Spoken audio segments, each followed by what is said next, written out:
let's talk about the area of defense that I'm most concerned about for Oregon. And there were a couple different directions that I could have gone here.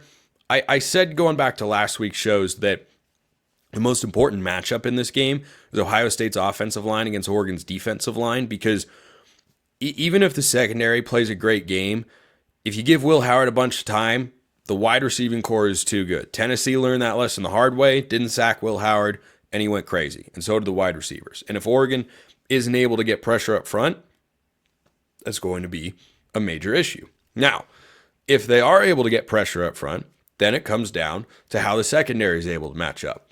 The biggest area I look at as let me rephrase, because I didn't phrase that very well, and I could have edited that out, but I try to be as honest as I can with you guys, within reason, of course.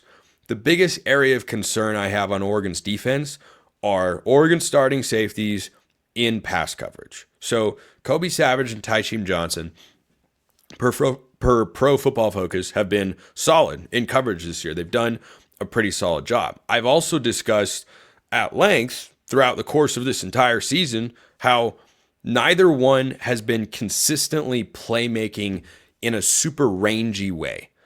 John Boyette, Verone McKinley, guys like that range sideline to sideline, feel like they're always hovering over the top and breaking up passes.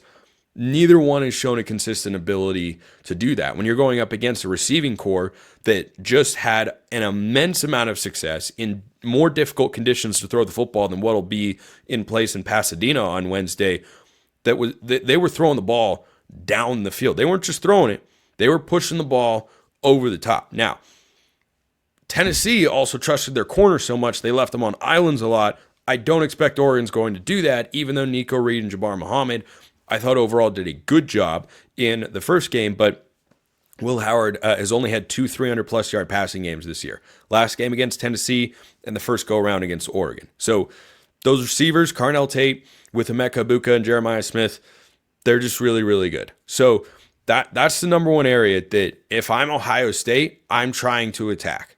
And I think Oregon's defense had a bit of a problem with that last year, going up against Washington.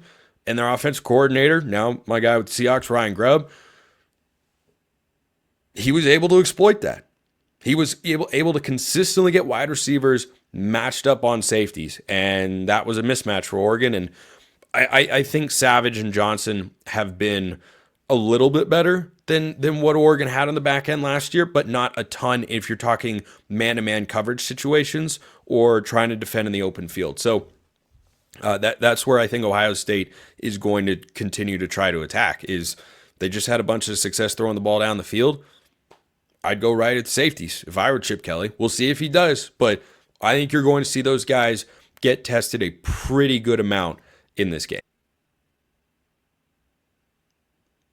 Now that brings me to this mailbag question that was submitted. You can always submit questions to the show. YouTube comments, Twitter at @SMcLaughlinCFB or @LockedOnDucks. DMs and mentions are wide open. Some of you find my Instagram. I don't really know how because I don't give it out, but you can shoot me messages in there at Smalls_5. If you want priority access and a bunch of other perks as well, go become a Locked On Ducks Insider. That link in the description below. You can get a free 14-day trial. This from Kenyon Barner 3027. I presume, not the real Kenyon Barner. Hey, you never know. Maybe he's a fan. But, Spencer, question for you. I was watching Dan Lanning last season coaching Georgia defense, and they were just amazing. I mean, that was a couple of years ago, but I get your point. 3 years, fast forward, I still haven't seen that reciprocated defense. I know Tosh is running our defense, and I don't want to sound down on him, but if we're comparing both the defense, is there major difference? It seems like every time we play big opponents, our defense doesn't live up to its hype. Do you think it's because of scheme, players being undisciplined, etc.? Just want to hear your thoughts on the eye test of this Oregon defense. So, first of all, hard disagree that we haven't seen Dan Lanning implement a Georgia-style defense. I mean, number one, from a base personnel and scheme standpoint, he's brought all the same stuff that he did at Georgia to Oregon. He didn't just leave it there with Kirby Smart and say, I'm going to start something brand new. Like, you do what you know. Secondly, Oregon's defense has gotten better in each of the two subsequent seasons after the 2022 campaign. I think part of that is They've upgraded personnel in certain areas, but also coaches like players improve over time. And I think Dan Lanning, Tosh Lupoy have both gotten better over the last couple of seasons on that side of the ball than they were in 2022, which is to be expected. So are we seeing a Georgia-level defense in that, they had a unit that was literally one of the 3 to 5 best in the history of college football? No, we haven't seen that yet.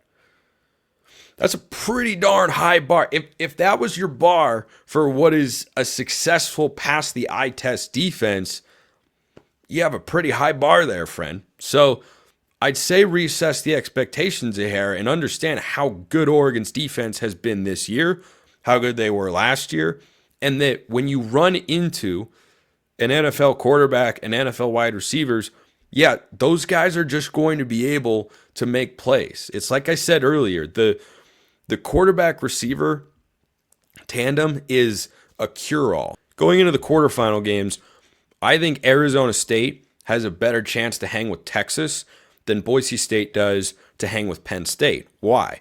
Both have great running backs, but Sam Leavitt and the Arizona State passing game have been far more impressive to me than Maddox Madsen and the Boise State passing attack. That is just a cure-all for things. Your defense isn't playing well, or your receivers can get you back into the game. Your receivers can also pick up big first downs and help you chew the clock throughout the course of any sort of matchup. So just because Oregon allowed 31 points, and remember, the first 7 points were there because Ohio State got the snap off before the officials could buzz down to review.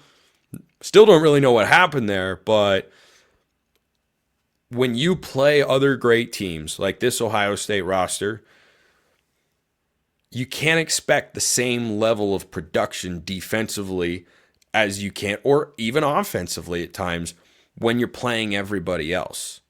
Oregon beat a top 20 team in Illinois 38-9. 38-9. That's a good Illinois team. You can't do that against this Ohio State team. It's another level. So just because they aren't going to hold the Buckeyes, I don't think to, 10 or 13 points the way that Michigan did, though that was a flawed approach from the Ohio State coaching staff more than anything else. I have not seen an Oregon defense that isn't passing the eye test. I see an Oregon defense that is passing the eye test. And by the way, I've brought this up before, bears repeating here. You mentioned the Georgia teams. Back in 2022, before Georgia blasted TCU in the national championship game, giving up just 7 points, how many did they allow to Ohio State? 41. Not 31, not 21, 41 points. Why? NFL quarterback, NFL receivers. Now, Will Howard's not a high-end NFL quarterback, but boy, that guy looks like he could be the next Chase Daniel, just going to be a backup quarterback somewhere for a really, really long time. But was that Georgia defense not as good as it looked? Was that Georgia defense overhyped? Was that Georgia defense? No, it wasn't. It's just that when it comes down to it, if you have high-level players on both sides of the ball, the offense is going to win more often than not. Not 100% of the time, but whoever has the ball to dictate the terms in a sport has the advantage. Baseball, good pitching beats good hitting. Why? Pitcher dictates the terms. In basketball, good offense beats good defense. Why? The guy with the ball dictates the terms. You can play as good a defense as you want. Kevin Durant's going to shoot the ball as a 7-footer, essentially, way above his head, jumping in the air. You can put your hand in his face. You can be up in his grill. You could foul him a little bit. He's still probably going to hit the shot. That's just how good he is. So I disagree, though it's okay. Disagreement is all right. Not the end of the world. I disagree with the assessment that it hasn't been what we've been looking for. I think the progress has been substantial. And even if they allow more points in this game than you'd maybe like to see or than they normally do, a defense that isn't up to that level doesn't get the stop they need at the end of that Ohio State game.